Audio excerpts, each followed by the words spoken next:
Column screen share करते हैं आगे। अच्छा, मैं यहाँ पे क्या कर रही हूँ कि मैंने कुछ टेबुलर फॉर्म, ये देखें ये जो रिजल्ट आ रहा है ये टेबुलर फॉर्म में आ रहा है। ठीक है, मैंने इस तरीके से इसके लिए मैंने कोई लॉजिक नहीं लगाई, simple console dot write line की स्टेटमेंट यूज़ की है। कुछ जो है वो आउटर के बाद एक यूज़ की है और एक जो है वो फिर इनर के बाद, और फिर इन बिटवीन जो इनर लूप चल रही है जो कॉलम के लिए, उसके लिए भी फिर मैंने स्पेसेस और ये इस तरीके से स्ट्रेट लाइंस यूज़ की हैं, जस्ट प्रिंट करवाया है। This format is not required कि लाइंस आ रही हैं या नहीं आ रही, but this sequence is required कि ये जो आपके पास column by column, row by row data आना चाहिए, रॉज और कॉलम की फॉर्म्स में, टेबल्स फॉर्म में। और अगर आप लाइंस वगैरह भी प्रिंट करवाना चाह रहे हैं तो इस तरीके से कंसोल और पाइपलाइन के स्टेटमेंट्स के थ्रू कोई भी सीक्वेंस यूज करते हुए आप लाइन प्रिंट करवा सकते हैं। अच्छा, अब मैं एक काम ये करती हूँ कि एक पूरी कंप्लीट सी एग्जाम्पल करवा देती हूँ। एग्जाम्पल हम ये करते हैं कि दो एरे डिक्लेयर करते हैं, रिटर्न करवाते हैं। ठीक है, मेन में एक एरे ये हो गई, इसी तरह एक एरे और डिक्लेयर करते हैं, कंट्रोल सी, दो एरे का सम जनरेट करवाते हैं और एरे का साइज हम कर देते हैं 2x2 ताकि कम वैल्यूज इंसर्ट करनी पड़े। 2x2 2 and 2। ठीक है, सिमिलरली प्रिंट करवाने के लिए भी 2 एंड देन यहाँ पे भी 2। ठीक है, ये मैंने एक एरे इनपुट लिया है, इसी तरह एक और एरे इनपुट ले लेते हैं।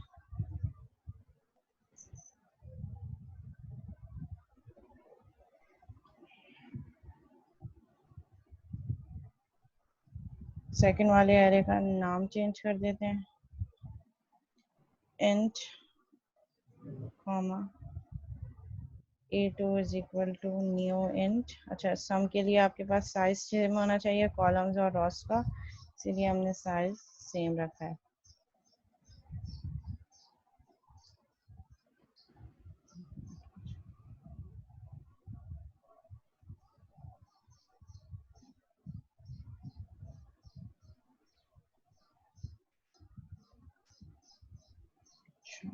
ठीक है, ये एरे 1, ये एरे 2 और इसके लिए। ठीक है, तो यहाँ इनपुट होगा, यहाँ पे मैंने एक वही वाला कोड यहाँ पे कॉपी पेस्ट कर देते हैं और एरे का नाम हम कर देते हैं int comma a2 is equal to new int, और इसका भी साइज वही होगा 2,2, क्योंकि हम दो मैट्रिसेस के जो सेम इंडेक्सेस पे वैल्यूज हैं उनको क्या कर रहे हैं, उनको हम ऐड कर रहे हैं और एक थर्ड मैट्रिक्स पे स्टोर करवाएंगे। तो यहाँ पे a1 की जगह a2 आ जाएगा,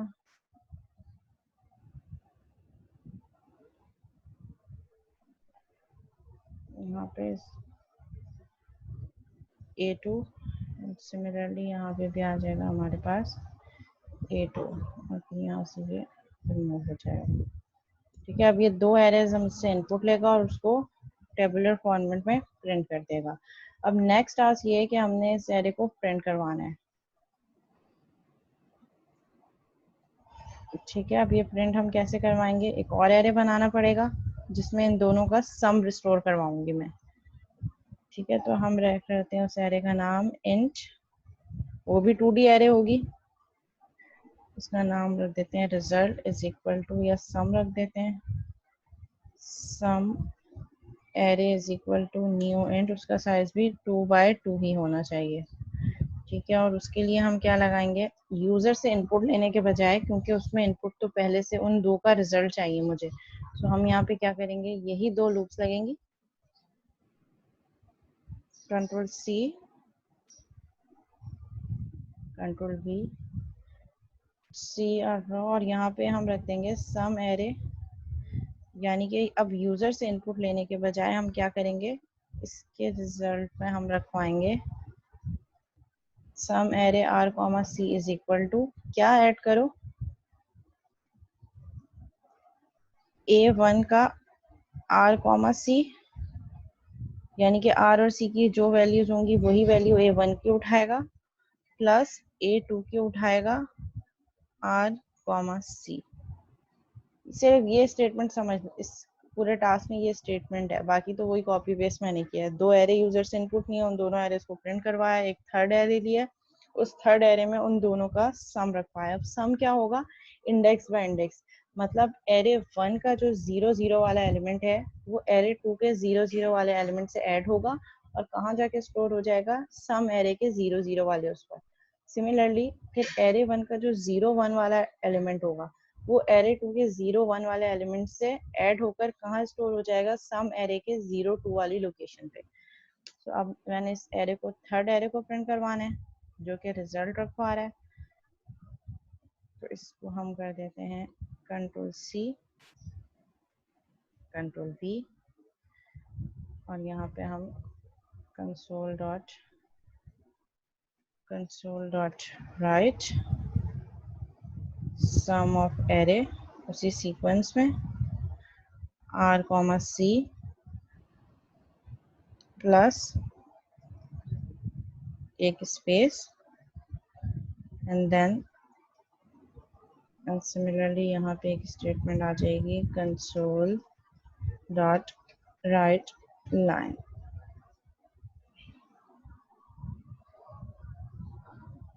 ठीक है, रन करके देखते हैं इसको।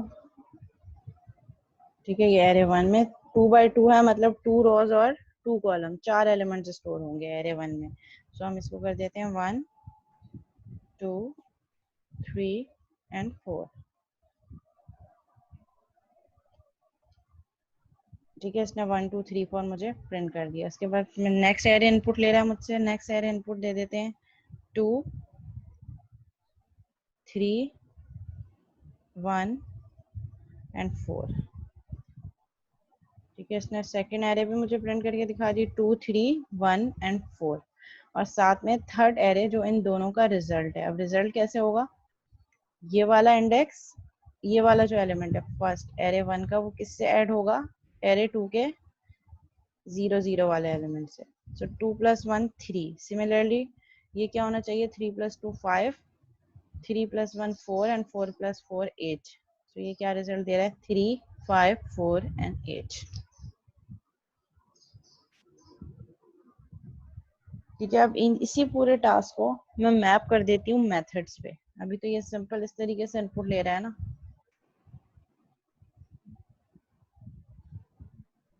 ठीक है, अब हम ऐसा करते हैं कि मैं इस पूरे को उठाती हूँ।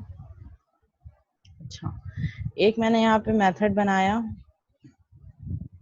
पब्लिक स्टैटिक, जो कि कुछ रिटर्न नहीं कर रहा, और मैंने उस मेथड, इसका नाम बना लिया void menu। ठीक है, अब मैं क्लास एक बहुत ही कंक्रीट किस्म की एग्जांपल करवा रही हूँ, जिसमें मेरे पास मैं आपको मेथड्स, लूप्स, एरेज और मेथड्स विद आर्गुमेंट जो अब तक हमने पढ़ा है उन सबको एक पूरा कंप्लीट, एक कंक्रीट एग्जांपल में मैप करके दिखा रही हूँ। ठीक है, मैंने यहाँ पे क्या किया, मैंने यहाँ पे क्रिएट किया एक मेथड। ठीक है, मेथड यहाँ पे क्या है, मैंने क्लास के अंदर ही और स्टैटिक से बाहर, एक मेन से बाहर एक मेथड बनाया public static void menu.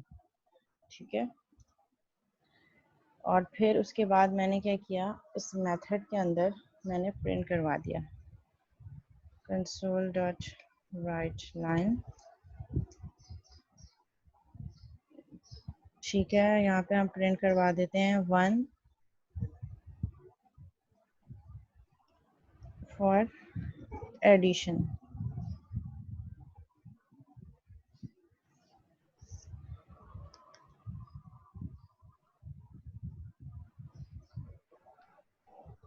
Similarly control C, जिन लोगों का मैट्रिक्स कैलकुलेटर का प्रोजेक्ट है उनको भी काफ़ी हेल्प मिल जाएगी।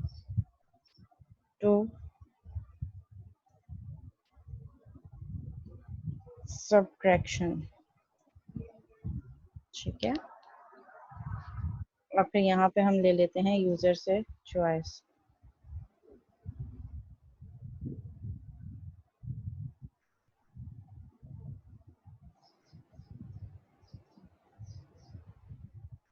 ठीक है, इन चॉइस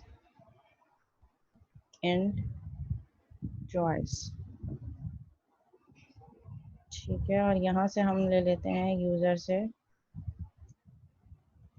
console.writeLine enter choice। ठीक है, 1 for add and 2 for subtraction। ठीक है, और चॉइस इनपुट ले लेते हैं, choice is equal to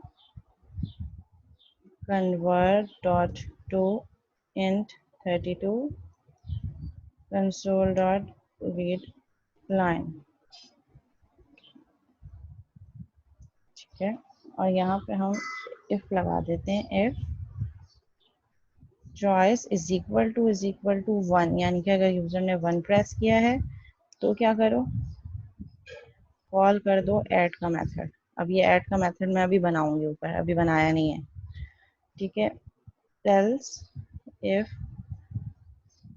choice is equal to 2 हो जाए तो क्या हो जाए, तो फिर सब का मेथड कॉल हो जाए। इसी तरह सब का मेथड भी अभी बनेगा। यहाँ पे हम ऐसा करते हैं, मेन्यू के बाद एक और मेथड बना देते हैं, मेन्यू के मेथड से बाहर और मेन के मेथड से भी बाहर एक और method, public static void add, यानी कि एडिशन परफॉर्म हो। और एडिशन में मैं क्या करूं, एडिशन में मैं ये पूरा कोड लिखूं जो मैंने यहाँ मेन में एडिशन करवाया है, इसको मैं उठा के कहाँ डाल दूं, एडिशन वाले मेथड में। यहाँ से ये सारा कोड मैंने उठाया,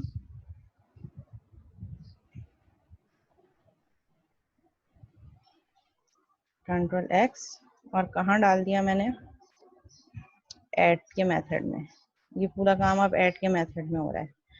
सिमिलरली मैंने एक और मेथड बनाया सब का, पब्लिक स्टैटिक वॉइड सब, और सब में भी मैंने वही कोड कॉपी पेस्ट कर दिया, बस चेंज क्या आएगा, जहाँ पे मैं प्लस करवा रही हूँ वहां पे मैंने माइनस का साइन लगा दिया। यानी कि अब प्लस वाले अलग अलग मेथड बना लिए। जो काम एक जगह मेन में हो रहा था जो बहुत कॉम्प्लिकेटेड हो रहा था, मेन को मैंने क्या किया, एम्प्टी कर दिया। अब मैंने क्या किया, अब मेन से मैं मेन्यू कॉल करूंगी और मेन्यू से हम कहाँ जंप करेंगे, इन मेथड्स में। तो सबसे पहले हम क्या करेंगे, हम यहाँ पे मेन में कॉल कर देंगे मेन्यू का मेथड, क्योंकि वहीं से बाकी मेथड कॉल हुए। लेट से मैंने यहाँ पे कॉल कर दिया मेन्यू।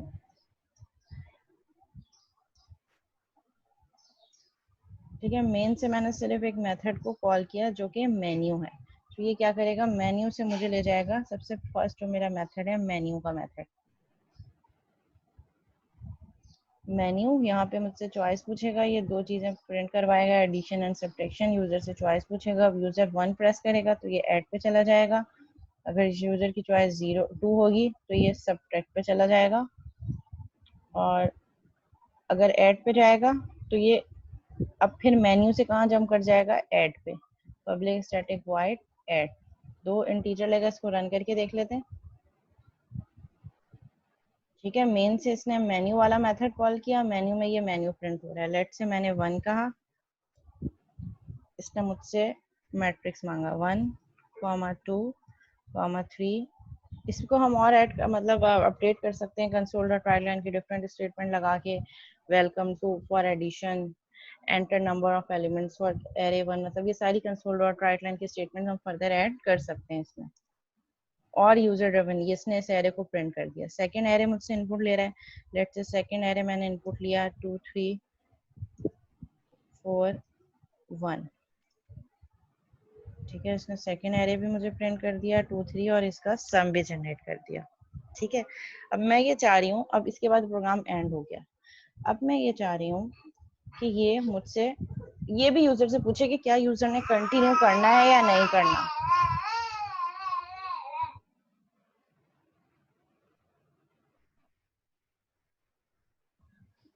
जी क्लास शेयरिंग हो रही है,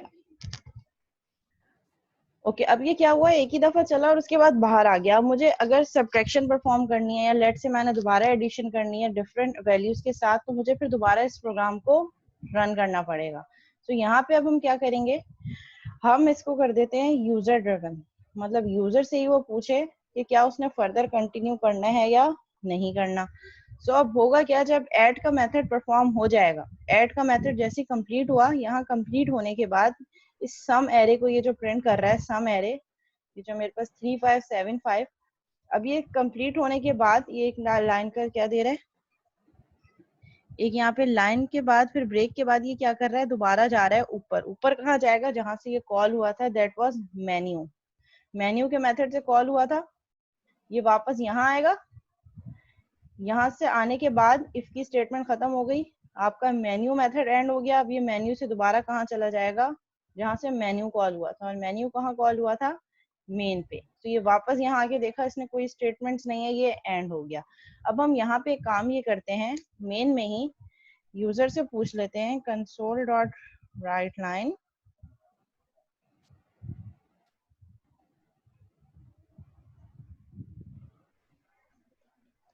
do you want to continue, ठीक है। और यहाँ हम कर देते हैं स्टार्ट में choice character choice is equal to single quote में y, यानी कि चॉइस स्टार्ट में मैंने y कर दी और मैं कह रही हूँ while ट्रू। तो ये क्या करेगा, एक इन्फिनाइट लूप बन जाएगी। ट्रू है मतलब while की कंडीशन बाय डिफॉल्ट मैंने ट्रू दे दी, ये मेन्यू को कॉल कर देगा। अब मेन्यू को कॉल करने के बाद वापस आएगा, फिर उसके बाद do you want to continue, ठीक है। और यहाँ पे कैरेक्टर यूजर से इनपुट ले लें, choice is equal to convert dot to character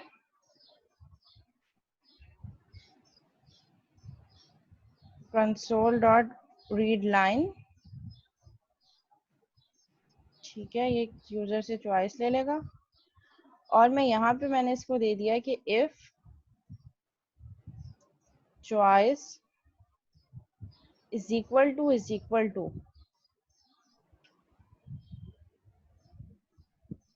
n हो जाती है, यानी कि अगर यूजर n दे देता है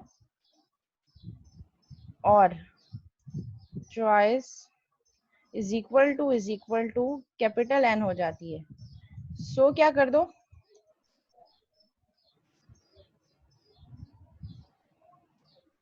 तो ये करो कि ब्रेक कर दो, मतलब लूप को ब्रेक करो और बाहर आ जाओ। और अगर ये कंडीशन यानी कि यूजर n प्रेस नहीं कर रहा है स्मॉल या कैपिटल, तो ये क्या करेगा, वाइल ट्रू कंडीशन ट्रू होती रहेगी, बार बार ये मेन्यू को कॉल करता रहेगा और बार बार आपसे इनपुट लेता रहेगा और बार बार उसी आपके गिवन इनपुट पे ये वर्क करेगा। वाइल की लूप में हम कंडीशन दे रहे होते हैं ना, और अगर मैं कंडीशन ना दूं डायरेक्ट ट्रू कर दूं, ट्रू का मतलब मैं कह रही हूँ कि वाइल की कंडीशन ट्रू है, तो ट्रू का मतलब है ये एक इन्फिनाइट लूप बन गई है जो बार बार मेन्यू को कॉल करेगी, कॉल करने के बाद वापस आएगी यहीं पे, जब मेन्यू को सारा काम कंप्लीट हो जाएगा वापस यहाँ पे आएगी। फिर यहाँ पे मैंने इससे कहा do you want to continue और यूजर से कैरेक्टर चॉइस दे दी, और मैंने कहा कि अगर choice is equal to N और choice is equal to capital N, इन दोनों में से कुछ भी हो जाती है, सो ब्रेक कर दो। तो ब्रेक का मतलब है कि इस इन्फिनाइट लूप को ब्रेक करके बाहर आ जाएगा, फिर दोबारा मेन्यू को कॉल नहीं करेगा। और अगर ऐसा नहीं है, अगर ये ट्रू नहीं है तो ब्रेक नहीं होगा, वाइल की कंडीशन ट्रू है, ये दोबारा मेन्यू को कॉल करेगा, मेन्यू पे जाएगा, सारे टास्क परफॉर्म करेगा, सारे टास्क परफॉर्म करके वापस आएगा, फिर यूजर से इनपुट लेगा, लेट से यूजर ने चॉइस दी वाई को इन दोनों से कंपेयर करवाएगा, कंडीशन ट्रू नहीं हुई, ब्रेक नहीं करेगा, दोबारा कंडीशन ट्रू हो गई, फिर मेन्यू को कॉल करता रहेगा अंटिल यूजर कैपिटल एन या स्मॉल एन नहीं दे देता। इसको रन करके देख लेते हैं। Enter choice 1 for addition and 2 for subtraction, let's say मैंने 2 दे दिया सब्ट्रैक्शन के लिए, अगेन ये दो एरेज इनपुट लेगा, मैंने इनपुट दे दिया 4 3 2 एंड 1, ठीक है। और सेकंड एरे मैंने इनपुट दे दिया 1 2 1 0, ठीक है। इसने मुझे सब्ट्रैक्शन दे दी। फर्स्ट एरे क्या था, 4 1, 4 में से 1 गया 3, 3 में से 2 गया 1, 2 में से 1 गया 1 एंड 1 में से 0 माइनस हुआ सो 1। अब इसने मुझसे पूछा do you want to continue, मैंने कहा व्हाई। फिर इसने मुझसे दोबारा ये मेन्यू पूछ लिया। अब मैंने इसको दे दिया एडिशन। एडिशन के लिए ये फिर दोबारा मुझसे इनपुट लेगा। मैंने इनपुट दिया 1 2 3 4।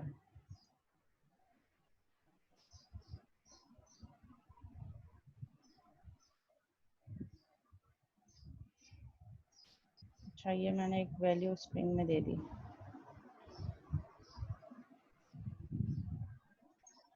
ठीक है, तो हमने डिफरेंट मेथड्स यूज कर लिए और मेथड के साथ साथ हमने लूप भी चला दिया और इसको यूजर ड्रिवन भी बना दिया। सो आपका जो प्रोजेक्ट मैं कह रही थी, ये आपका प्रोजेक्ट इसी टाइप का होना चाहिए कि ये जब तक यूजर जो है वो चॉइस हर दफा हर ऑपरेशन परफॉर्म करने के बाद यूजर से चॉइस ले कि क्या वो कंटिन्यू करना चाह रहा है या नहीं, और उसकी चॉइस की बेसिस पे अगर वो कह दे कि नहीं मुझे कंटिन्यू नहीं करना तो ब्रेक कर दे। इसको दोबारा रन करते हैं।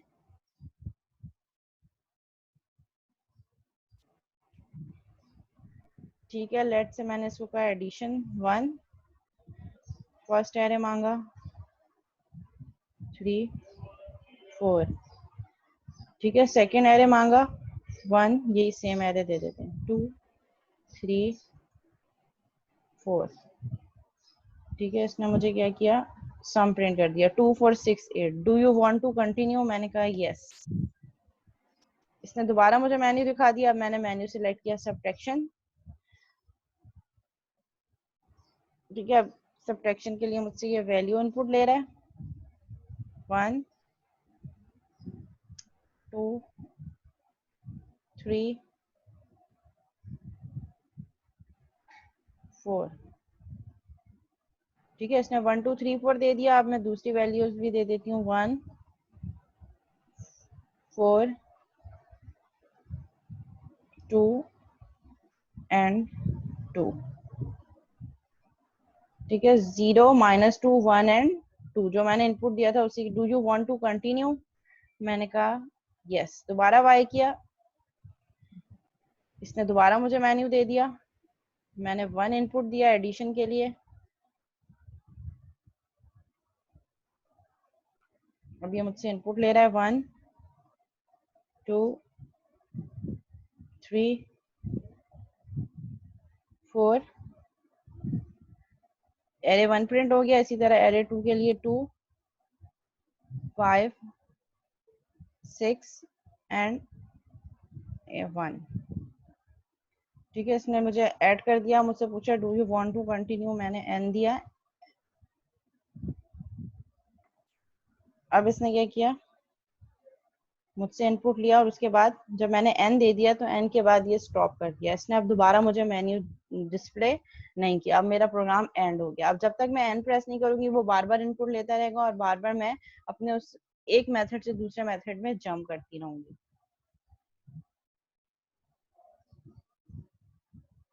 जी, आपके प्रोजेक्ट में ये सब यूज होना चाहिए। इसी तरीके से काम होना चाहिए, मेथड्स के थ्रू फंक्शन। अभी तो मैंने मेथड्स में कुछ इनपुट और रिटर्न नहीं करवाया। अच्छा, अगर हम इनपुट लेना चाहें तो इनपुट कैसे लेंगे?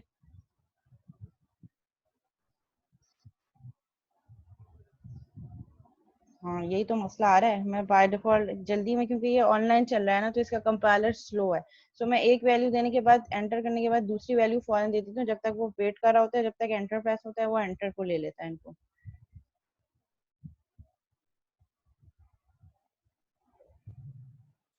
अच्छा, अब हम इसको और कैसे मॉडिफाई कर सकते हैं? हम इसको ऐसे मॉडिफाई कर सकते हैं कि मेथड में हम कुछ आर्ग्यूमेंट्स भी दे दें या रिटर्न करवा दें वैल्यूज। इस तरीके से भी इसको फर्दर अपडेट कर सकते हैं। फर्दर हम इसको ये भी अपडेट कर सकते हैं, जो लोग मैट्रिक्स कैलकुलेटर बना रहे हैं वो उसको ये अपडेट करेंगे कि जैसे ही ऐड का मेथड कॉल हो, तो ऐड के मेथड कॉल होते के साथ ही वो यूजर से ये साइज इनपुट ले कि आपको एरे का साइज रॉ और कॉलम बताएं एरे 1 का। इसी तरह एरे 1 का साइज और कॉलम बताएं। अगर दोनों की वैल्यू सेम है, यानी कि एरे 1 के नंबर ऑफ रॉ इक्वल है एरे 2 के नंबर ऑफ रॉस के, सिमिलरली एरे 1 के नंबर ऑफ कॉलम्स इक्वल है number of columns of array 2, तभी वो इन दोनों की वैल्यूज इनपुट ले और फिर ऐड करे। नहीं तो क्या है कि आपके पास साइज सेम नहीं है। अगर स्ट्रिंग पुट कर दिया तो वो इसी तरीके से प्रॉब्लम करेगा। आप तो जब विजुअल स्टूडियो पे चलाएंगे तो आप वहाँ पे एक स्टेटमेंट ये दे दीजिएगा जहाँ पे आप यूजर से इनपुट ले रहे हो, जहाँ इंटीजर इनपुट लेना हो तो वहाँ एक इनपुट दे दें, प्लीज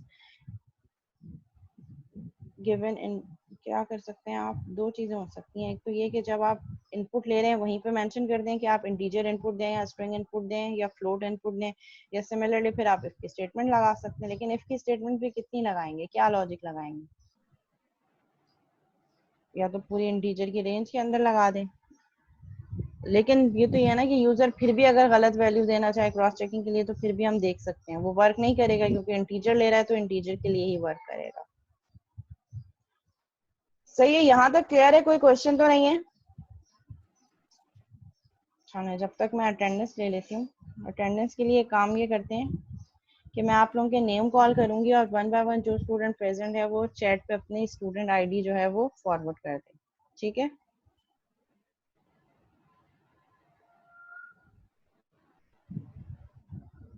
एग्जैक्टली, एल्स में आप देंगे रॉन्ग चॉइस और फिर दोबारा यूजर से इनपुट लेने वाले को कॉल कर देंगे कि वो दोबारा यूजर से इनपुट ले।